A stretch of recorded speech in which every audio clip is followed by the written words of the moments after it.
Hey guys, welcome or welcome back to Good Enough For Me. I'm Lauren, and on Good Enough For Me, we just talk all things motherhood, marriage, and life.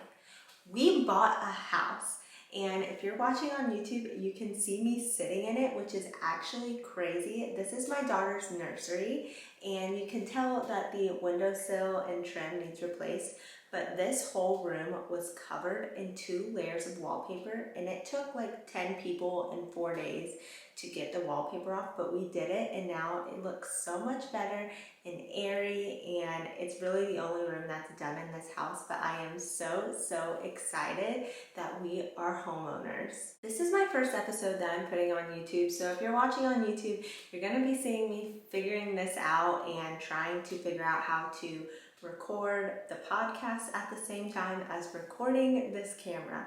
But I am so excited to be posting these on YouTube because when I listen to podcasts, I like to watch them on YouTube just so I can get to know the people better and actually see their facial expressions based on what they're saying. So since we just bought a house, so many of you guys have asked me about our home buying process, how we bought a house, any tips or tricks that I had. So I thought I would do an episode since it's fresh in my mind of how we bought our house. And this is the second house we've bought. I actually bought a house in 2020. Can you believe that? March 2020 is when I bought a house. But it was in Tennessee, and it was a completely different time, to be honest. And we sold that house. So I have been through the experience of buying and selling once before. But buying up here in Indiana, especially in 2023, was definitely a different experience and more competitive. So I'm going to be talking about that. So let's just jump right in. I went through kind of our whole process and went through my old emails before our pre-approval process and all of that to try and get a good timeline for you guys. So I'm going to start from the very beginning. So when you're 1 year out from buying your home, you want to start saving if you haven't already. Depending on the type of loan you get, you won't have to put any money down. There's different loans, like the USDA loan is what we used for our first house, and we didn't have to put any money down for a down payment, but we did have to put money down for earnest money and closing costs and inspection and appraisal. So you will still need some cash. But if it's a USDA loan or a VA loan, so if you're a veteran, or if your husband or wife is a veteran, then you can use that VA loan and it's 0% down. But you will still need some cash to close typically. The other types of loans are FHA loans and conventional loans. We got an FHA loan on this house and it requires 3.5% down. Conventional loans require 20% down, but you can do less down. Also, I want to preface this that I am not a mortgage loan officer. I am not a real estate agent. This is just what I've learned through my experiences. So if I have any realtors or mortgage officers or brokers listening and I say something wrong, let me know so that I can fix it and correct myself. But this is just what I've learned through my experiences. So like I said, we got an FHA loan, which meant we had to put 3.5% down.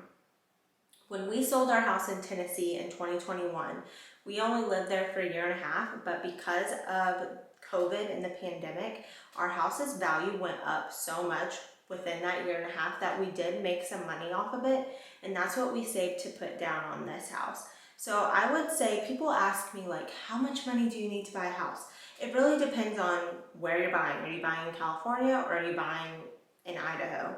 I actually don't know the market in Idaho, but it's vastly different depending on the state. I would say you would at least need $10,000 cash, and I really think comfortably $20,000 would be better, because then you can have cash for appliances if you need. You have cash for any repairs that you need. You'll need a cushion. $10,000 to $20,000 is what I would say you should have to buy a house. Now, if you do an FHA or conventional loan less than 20%, you will have to pay what's called PMI, which is also why you need to save more money, because this is, what is it called? I looked it up, private mortgage insurance, and it's 1.75% of the loan amount. That's what Google says. So this is tacked on to your mortgage payment monthly because you didn't put 20% down. So if you can put 20% down, then that saves you money monthly. The PMI should, I believe, go away after you pay off 20% of your house, or you can refinance. So we're planning on refinancing once the rates go down and hopefully using my husband's VA loan. We just didn't have time to figure out the VA loan. There was some paperwork, because it's the military, that we did not have and couldn't get approved in time, so we just got pre-approved for an FHA loan. But that is our plan. So that's what a lot of people ask me, like, how much money do I need and how do I even get started? So start saving at least a year out, unless you have money gifted to you as well. But 10 to 20,000, I think, is a great place to start for buying a house, especially now when houses are so expensive and the interest rates are crazy. So as a first-time home buyer, a lot of you guys seem to be first-time home buyers. There are assistance programs, like down payment assistance programs. So in Indiana, we didn't qualify because this is our second home. It's my husband's first, but it's my second home. He wasn't on the loan of our first one.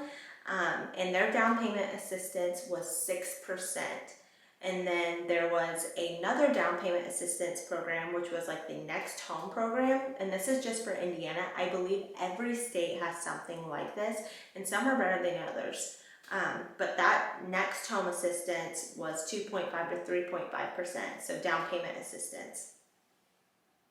Now, we could not get any of that down payment assistance because I could not get pre-approved to be on the loan. I am on the loan, but they wouldn't necessarily use my income because as a nurse who works PRN positions and history of travel nursing recently, my income is not consistent according to like the mortgage loan companies.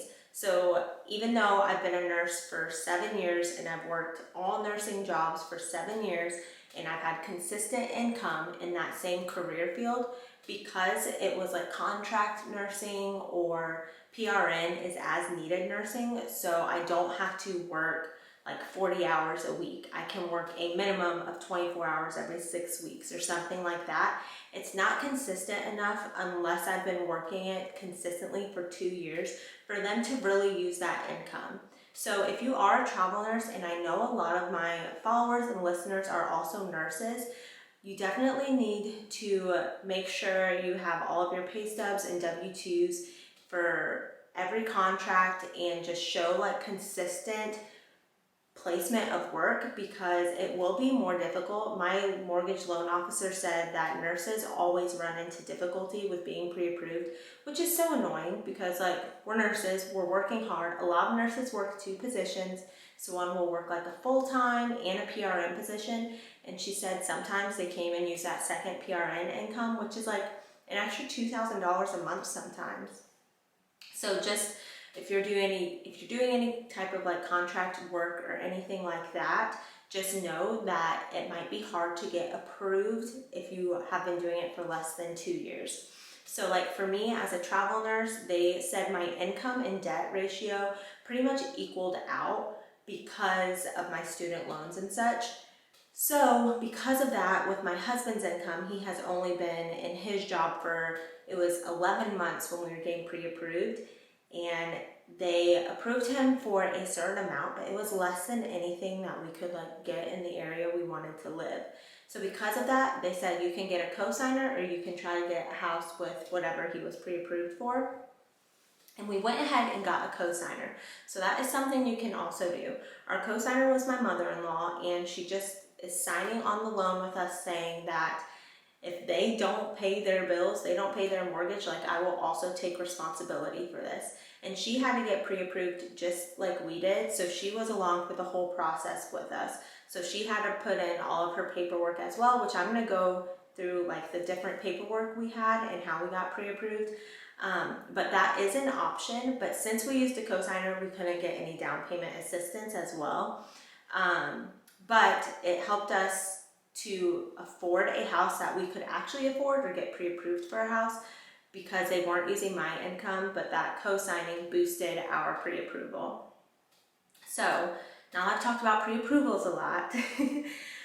When we got pre-approved, we started looking in early January to get pre-approved, and we went through a specific mortgage company that works with difficult income. So the type of income that I've been talking about, contract nursing, any type of contract employment, or if you haven't been employed at your job for a long time, you want to do your research on different mortgage lenders that can work with you and get you pre-approved. And if you try to get pre-approved through one and you're not happy with it, go to a different one. The the pre-approval process for us took about 2 weeks. And so I would recommend trying to get pre-approved 2 to 3 weeks before you actually want to start looking, so that when you see a house come on the market, you're not pre-approved. And if you're not pre-approved, then you usually can't even go see a showing. So as long as you are pre-approved and you see a house on the market, then you will be able to go look at the house. And there's nothing worse than trying to go see a house when you're not pre-approved, or seeing a house get listed that you absolutely love and you're not allowed to go look at it or be in the running for it. It's just like the worst feeling ever. So get pre-approved as soon as you know you want to start looking, like 3 weeks before. So we knew we wanted to move out by March. So we were like, okay, we need to get pre-approved in January, so that gives us a month of looking and then a month to close. So it took us about 2 weeks to get pre-approved with all of our paperwork, and we had to send all of our W-2s of the last 2 years, I think, and pay stubs. And we had to send pay stubs a few times. So we sent pay stubs initially when we were trying to get pre-approved, and then once we were under contract for our house, they also asked for pay stubs again. And then they asked for pay stubs a couple weeks later just to verify your income. They want to make sure you're not just showing one really good pay stub, but making sure your pay is consistent. So that's why you want to try to get pre-approved few weeks before you actually want to start looking at houses. And that pre-approval is good for 90 days. And then if you don't find a house within those 90 days, they usually can just get you pre-approved again, and you'll have to send in recent pay stubs again. So that is what we did. So we got pre-approved, and then we started looking for houses. And that's the fun part, is going to look for houses, right? Now, this market is so crazy, and the environment around it, even though it has slowed down a bit, I'm so grateful that we weren't buying in 2021 and 2022. When we were selling in 2021, we sold our house September 2021. We had 70 showings. Now, our house in Tennessee was practically falling apart, which is why we wanted to sell it. It was kind of a shithole. But we had so many showings because there just wasn't a ton of houses on the market. And it's definitely slowed down, the market has now, but it is still competitive, and houses typically still get multiple offers.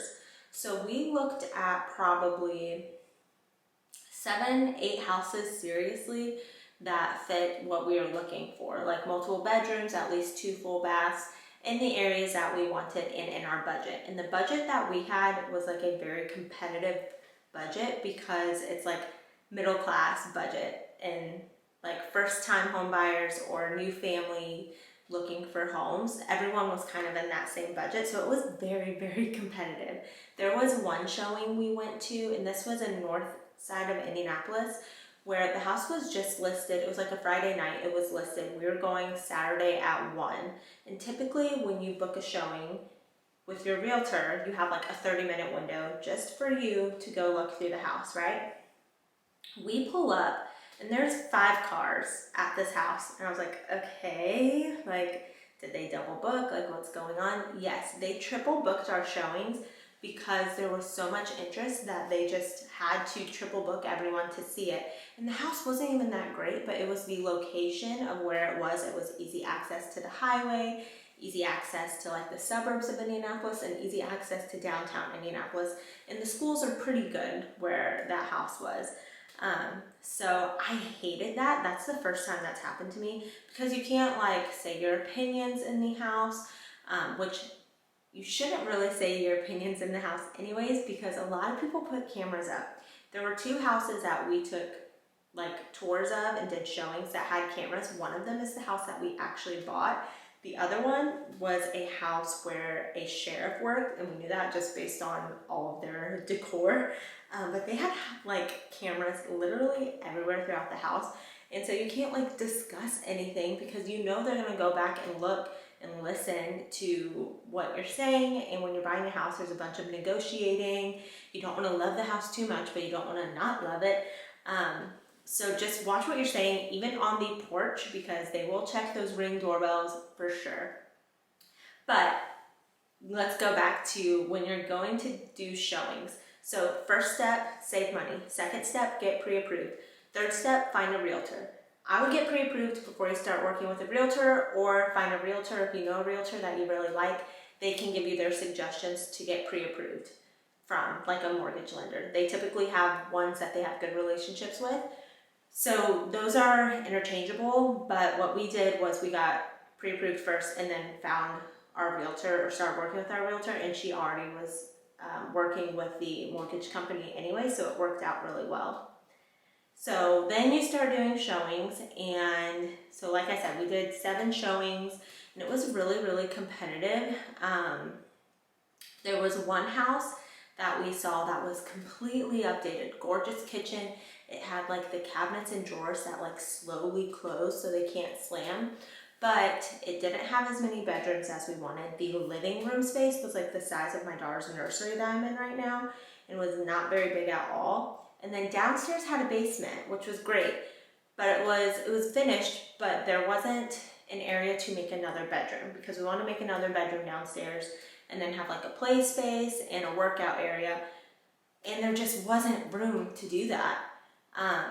And what sold us on not that house was it was off of a busy street, which is kind of scary with a baby who's going to be a toddler soon and running around. And also the backyard backed up to a creek. And that already made me nervous, just because as an ER nurse, like, kids drown, even in like 6 inches of water, kids drown. So I was nervous about being next to water, like literally in our backyard. But besides that, our yard, we had no yard. It was like a deck and a slab of concrete for the patio, and then it went to the creek, and then there was no yardage. So we have dogs, and so that was like something that we had to think about was, okay, do we want to buy this house that has an awesome basement with potential, and it's updated, it's beautiful, updated, but doesn't have the bedrooms we want, and doesn't have the yard we want, and it's not in the right location? No, we nixed that one. Then the one with the great location that had the multiple like showings at once, it just did not look great. You could tell it wasn't really taken care of. Like, look at the walls, look at the seams on the walls. Even while you're just looking, inspections are a thing for a reason, but it had water damage from the roof that you could just see walking through, and that was something we didn't want to get into, and we knew it was going to be a bidding war as well, which it was. That house was pending less than 24 hours after it went on the market. So then we looked at another house, which this house was kind of in a different area than we typically were looking. It was a little outside of our like radius we gave our realtor, but it was a nice area. We liked that neighborhood, but didn't necessarily love the area and the schools. I wasn't a big fan of the schools. That would have been this house.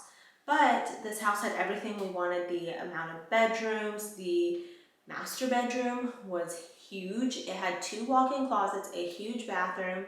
It wasn't updated though. It was like a 1970s house, not updated. It was more updated than this house though. There wasn't wallpaper everywhere. But that yard was kind of weird. It like came to a triangle, and it also had an HOA, and we walked through it, and I liked it a lot, but I didn't love it. But in this market, you like don't know if you're passing up on the house that you could end up loving or that you like the most, and then end up settling for a house that you're like, I just got this house because this is all that was left. So we saw that house, and a few days later, my husband and I, like, we kept talking about it, and we were like, you know what, we're gonna put an offer in because we haven't seen anything else hit the market, We were gonna put an offer in lower than what they were asking because it was at the top of our budget, but we actually ended up spending more on this house. But this house is in the perfect location. And so I texted my realtor to go put an offer in, and I was pulling the house up on my phone and it pended. So like within the 20 minutes where we were serious and we're going to put an offer in, they had accepted another offer. Now this is where we went wrong, and this is something that you need to make sure you follow up on. We saw that house with one of my realtor's coworkers. My realtor was unable to show us, so she had another realtor show us the house. Totally fine, cool, great, worked out fine. But that realtor that showed us the house did not pass our contact info or our personal realtor's info on to the listing agent. And so that listing agent texted the realtor that showed us the house like, hey, are your buyers interested in this house, and just put the address and looking for an update because they were getting offers and they wanted to give us a chance. We never heard about that because that realtor that showed us the house didn't even think about telling our realtor. So that was definitely a screw up on their part. It all worked out how it's supposed to be, but typically you should get a chance to put an offer in when they're getting other offers. So make sure your realtor is being competitive, and if another realtor shows you the house, make sure you tell them hey, follow up and let us know if they're putting offers in, or get that realtor's info, because I didn't get her number because I knew my realtor had her number, but it was a mistake on their part and it worked out how it was supposed to. But I was pretty annoyed and bummed at first because I was we didn't even have a chance to compete for that house. So that was the first house we missed out on, and I was very sad, but we just kept on going. And so the next weekend we looked at more houses. We looked at houses for 2 to 3 weeks, I think. So we looked at a couple more houses the next weekend. We went to a couple open houses as well. Open houses are great if there's a house that you are interested in, but you're not exactly in love with just from looking at the pictures, but you just kind of want to see what's going on inside and you want to peek with no pressure. I really like going to open houses for that reason. Just be prepared that the open house agent will try to work with you, especially if you don't have a realtor already. They will want your number, your email. You can say, hey, I already have a realtor, we're just looking, thank you. But it's also a great place to meet a realtor if you don't have one. So we did a few open houses, so we didn't have to take up our realtor's time as well. We didn't really love any of the open houses we saw, but it was still fun just to look around. So the next house that we were really interested in was actually in the neighborhood that we ended up buying. So this house went on the market, I don't know, I think it was on a Friday again. That's typically Thursday and Friday are very busy days for houses to be listed. And we went and saw the house, I think the day it was listed. We saw it that evening, and we got one of the last showings because it was just booked for showings so quickly. And we walked in the house, and it's not really updated. It was a 1970s house, but the kitchen was updated really well. And you could just tell they kept it up well. And I was like, you know what? We can make this work. This works. It has the amount of bedrooms we want, the amount of bathrooms we want. The yard was nice, but the yard was going to lose about 6 feet because they are expanding this trail. So we were going to lose a lot of our yard, and they got paid by the city for that already. So they were supposed to give their sellers or the buyers that money that they already got from the city. But so we left that house and we immediately knew we wanted to put an offer in because that's what we were looking for, was kind of an outdated house that had been kept up well. Do you know what I mean? We didn't want something completely updated because my husband works in construction sales. He's pretty handy. We figure things out. I love designing things and making our home wherever we're living. If it was an RV, we used to live in an RV, we flipped that RV. I love to make things updated and how I like them, and it adds value to the home. If you update the house, if you buy a house that has old smelly carpet and you update the flooring, that adds value to the next buyer. And we knew the house that we were buying, we would stay in 5 to 10 years. So that house, we were like, okay, we're putting an offer in immediately. Now they were asking a certain number and we offered them 5,000 over asking, and we offered to pay closing costs. So 5,000 over asking and offered to pay closing costs. That's a very freaking good offer, especially when the house just went on the market 12 hours before. This listing agent that my realtor had to deal with was not very easy to work with, was not very communicative, and it ended up being probably one of the worst experiences for my realtor and for us. So there was already an offer on the table and they didn't even let us know. So we put an offer in blindly where we could have put a more competitive offer. We were willing to go up to 20,000 over asking because of the price they had this house listed at. It was priced so well. We were like, sure, we'll give you some more money. But we just gave 5K over asking because we were like, we don't know if they even have any other offers. So we weren't told we had any other offers or they had any other offers until the next morning. Typically when you put an offer in, you'll get like a confirmation and they'll give you like a rundown of what is going on with this house. And we did not get any of that. So we spent all night just like anxious, like what is going on? They have 24 hours to respond. We didn't hear anything actually, now that I remember right, we didn't hear anything except that they received the offer and will be back like with information that morning. But then that evening we didn't get any details. So we spent all day the next day just waiting to get any details on like, are they going to accept our offer? Do they have another offer? Like, are we even in the running for this house? Turns out they had another offer that was like 5K more than us. So like 10K over asking, I believe. And they were going to waive inspection on the HVAC and furnace. And so the listing agent came back to our realtor and said, hey, would they be willing to waive the inspection for the HVAC and furnace? Red flag, red flag, red flag, red flag, red flag, red flag. Do not ever waive the inspection. I know it's a competitive market and I know you really want a house, but you do not want to get into a house that you have no idea what's going on. You could buy a house, get it for a really good deal with no inspection and end up having to put $50,000 into that house to make it livable. You do not want to put yourself in that place. So if anyone ever suggests for you to waive an inspection, say, I'd rather not, and get the inspection.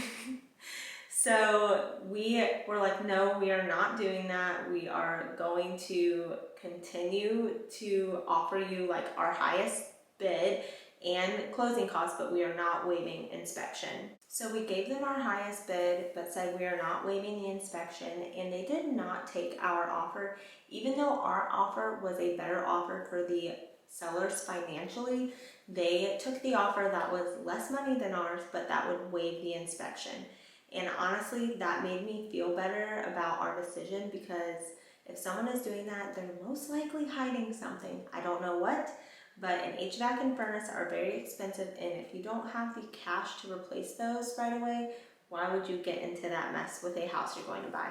So I was bummed about that at first, but after I saw that, I was like, you know what? It's not the right house. It's okay. And then this house actually ended up going back on the market. It was under contract and going to close, and then the week of closing, the buyer's financing fell through, which is really unfortunate. That can happen for a multitude of reasons. That's why your mortgage lender and realtor will tell you, do not do anything on your credit once you're under contract. Do not take out a credit on furniture. Don't do a month-to-month payment on furniture, appliances. Don't buy a new car. Don't do anything that requires credit while you're under contract, because that will mess up your debt to income ratio and you will mess up your financing. So that's a common thing that happens to people. I don't know if that's what happened to these buyers, but luckily for us, their financing fell through. This house went back on the market and we took a tour, and it smelled terribly, and we saw the potential though. This house is way bigger of a house than we were like wanting square footage wise, and was a little bit more expensive, but it's in the neighborhood that we absolutely love, and we liked the street it was on. The neighbors seemed nice. It just seemed like a nice house, and so we put an offer in and they accepted. We offered $10,000 less than asking, but they, wait, did we offer 10,000 or 15? I think we offered 15 less than asking actually. And then they, what did we do? Now I'm forgetting. Okay, we offered 10,000 less than asking, and then they counter offered asking plus a new roof, which is typically like $10,000. And we didn't know it needed a new roof. The roof looked decent, but it was 27 years old. So we were like, sure, we'll take it. That will save us money in the future, especially with us wanting to sell this house in the next 5 to 10 years. So we came to an agreement on that offer, and so they got asking plus we got a new roof. The next step after that is you have to get an inspection. Usually it's within the first week after going under contract. Whew. So we got an inspection scheduled. Your realtor will typically have someone that they suggest for you. A lot of the people in the housing industry work together and have people that they prefer to work with. So your realtor should have someone that they suggest. We got an inspection 3 or 4 days after we were under contract. And when you go under contract, you will have to give money as well. It's called earnest money, and it is what it sounds like. It is, I'm giving this money in earnest to show you how much I want this house. And typically it is 1% of however much the loan amount is. So if you are buying a $200,000 house, you will typically give $2,000 of earnest money. That money is going towards your closing costs and down payment, like your cash to close. The only way you get that money back is if the sellers back out, or there's other circumstances as well. But if you just decide you don't want the house for any reason, you will lose your earnest money. Unless it's written into your contract that like pending inspection, you could get your earnest money back. But there's just different ways to get it back, but that's why the earnest money is so important, because it's showing the sellers how serious you are. So when we went under contract, we gave them our earnest money, we scheduled the inspection, we had the inspection. Our inspection was, I think, $600 if I'm right, and it has to go on the square footage of the house, the amount of bedrooms. We have a crawl space, not a basement, but we did I think we did a mold add-on inspection as well, and termite inspection. So those were like add-ons, but you want to make sure that your house doesn't have mold and termites, and typically the base inspections aren't going to cover that. The inspection will take about a few hours, and you are allowed to go to the house as the buyer during the inspection.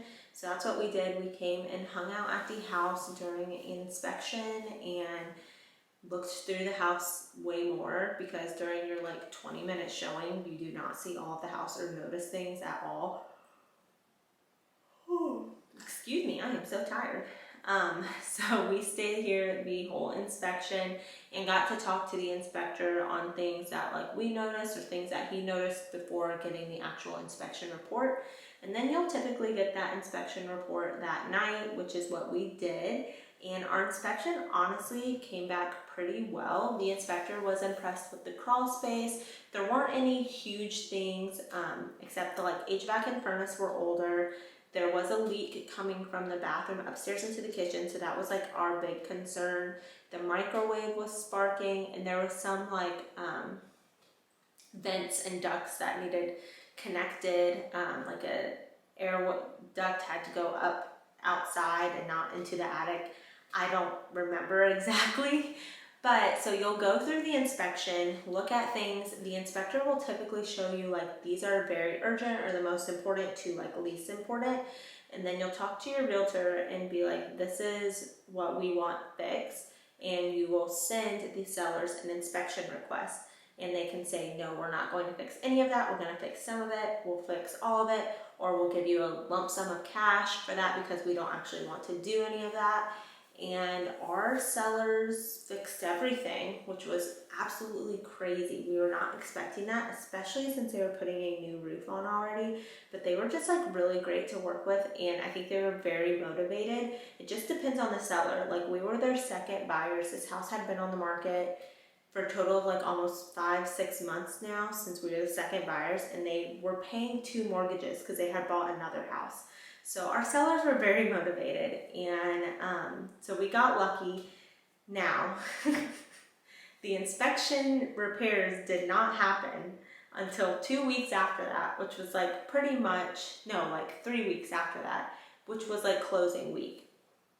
And closing got pushed back because of that, and also the appraisal. So after you get your inspection and you guys negotiate the inspection request, sometimes in your contract you can say, like, we're not going to request any inspection repairs, but we are still going to get an inspection.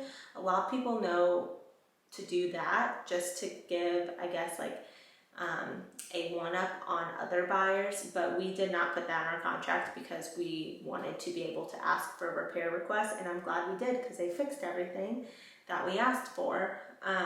So next you'll do is the next thing that you will do, this is so much information that I'm trying to get out and I'm like out of breath, but I want to make this while we just went through this, because in a month, my mom brain, I will like completely forget all of this.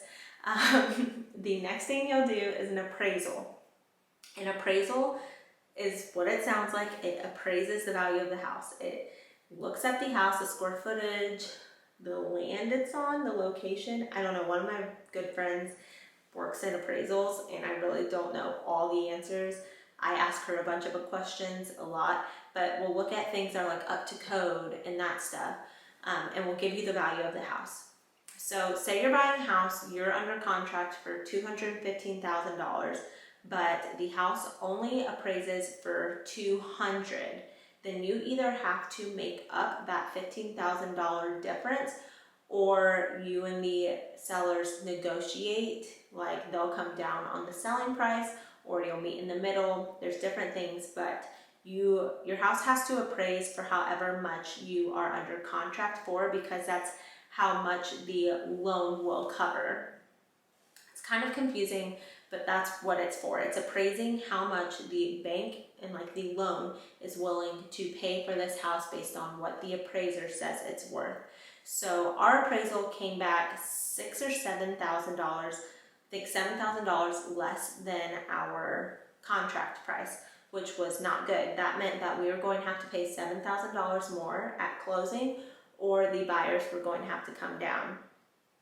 The buyers didn't want to come down because they wanted more cash in their pockets, which I get, and they're already doing all these repairs for us, but the appraisal came back what it was, and we were not going to put $7,000 more out of our bank account, plus our cash to close, like our closing costs, our down payment, all that. We just like did not want to do that. That would put us in a really tight spot. And so luckily, oh my gosh, I've yawned. Whew. I've yawned like 4 times in the last 5 minutes. Luckily, they came down on the selling price so that we could just get the loan for what it appraised for. Now, if the house appraises for more than you are buying it for, that's great. So like say you're buying a house for $215,000 and it appraises for $230,000, you're in a great spot. You're getting a deal on that house. You already know you're making money on that house, and you do not have to pay more. So you don't even have to tell the sellers either, like, oh, the house appraised for more. You only tell the sellers really if the house appraised for less, because then you start to negotiate. So also with the appraisal, sometimes the appraisals will say that things need fixed. Like there was loose bricks on our chimney and our staircase railing was not up to code. And for our loan to go through, those had to be fixed. So along with the inspection repairs and the appraisal repairs, we had to wait like another week for those to get done. They had contractors come in and fix those, or they can get a contractor stating like, no, this is safe, blah, blah, blah, blah.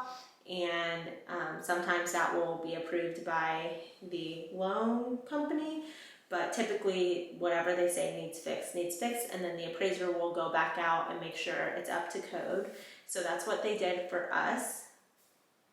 So under contract, inspection's done, appraisal's done, inspection repairs are done, it's the week of closing, appraisal repairs are done, we do a re-inspection. So we did a re-inspection, it costs a couple $100 more for the re-inspection. Some people don't do re-inspections because they get receipts back and it shows what was done, but I just don't necessarily trust people. And if we're buying a house and they're saying that they fixed a leak, like I actually want to make sure they fixed the leak. So we had our inspector come back out. It was just like an hour-long re-inspection, and they just look at things that were fixed.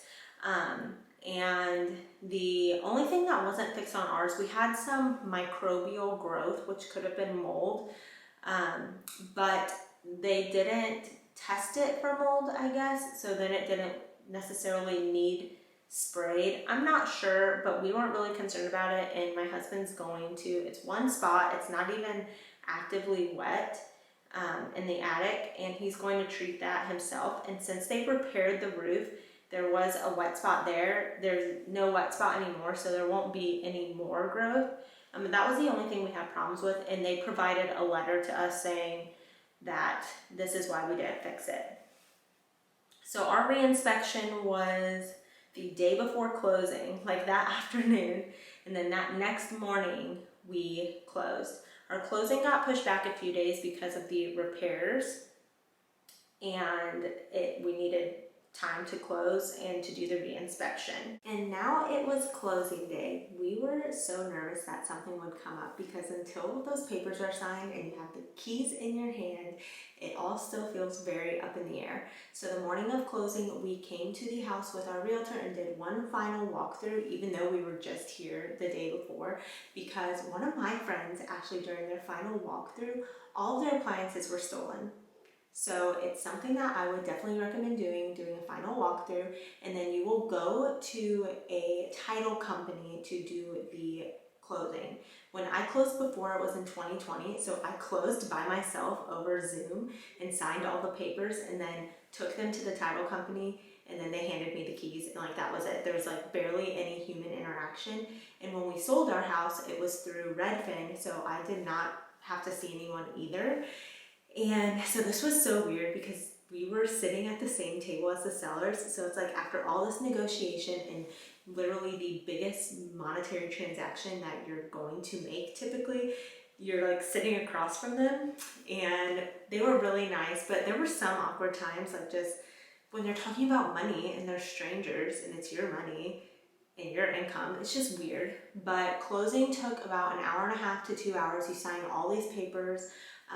Our co-signer would have had to be there, but they found a way to work through it where they made my husband, who is my mother-in-law's son, obviously, the POA for like this day for this agreement. So then he had to sign for her. So he would sign his name, and then he would sign her name by his name per blah, blah, blah. But it was a whole thing and had to get notarized and everything.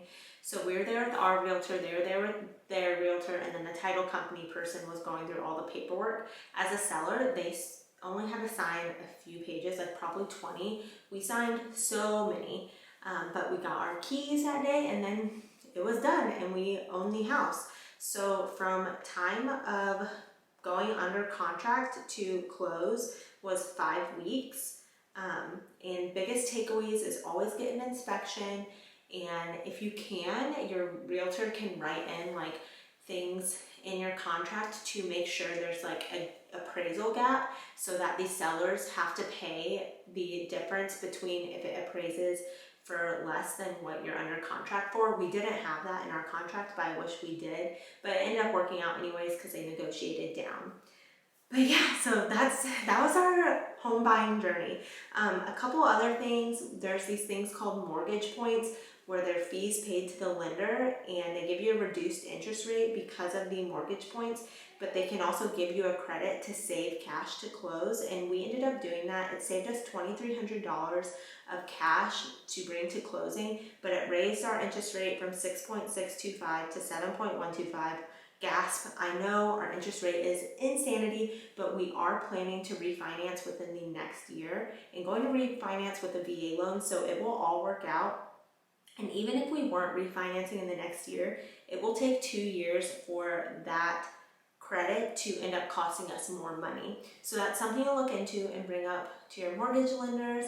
But if you guys have any questions, I know this was a lot of information. I am out of breath from talking about it, but feel free to message me on the Good Enough For Me Pod Instagram or my personal Instagram, Lauren Meadows.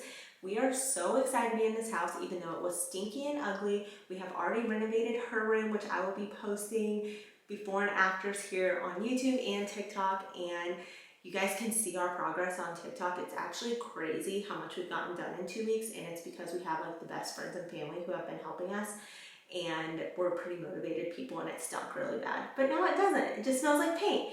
And so yeah, just follow along as we continue to make this house our home. I am so excited for everyone who is looking to buy a house soon. I am with you, and I understand how stressful it is and heartbreaking it can be to miss out on a house. But the right house will find you. And I meant to tell you guys, so that house we put an offer in earlier, the first house we put an offer in, who wanted the inspection to be waived, the people who accepted their offer ended up backing out after inspection because something terrible came up. We don't know exactly what, but they had to fix something, and then they relisted the house for $25,000 more. So I'm guessing they had to replace the HVAC or furnace. I don't know for sure, but everything happens for a reason. Home buying is so stressful, but it is so worth it to have a home for our baby to grow up in and to fill with maybe more babies. So yeah, if you guys have any questions, again, feel free to ask me. I love sharing all of this with you guys. I'm so excited to be on this journey with you. And that's good enough for me. I'll talk to you guys next Tuesday.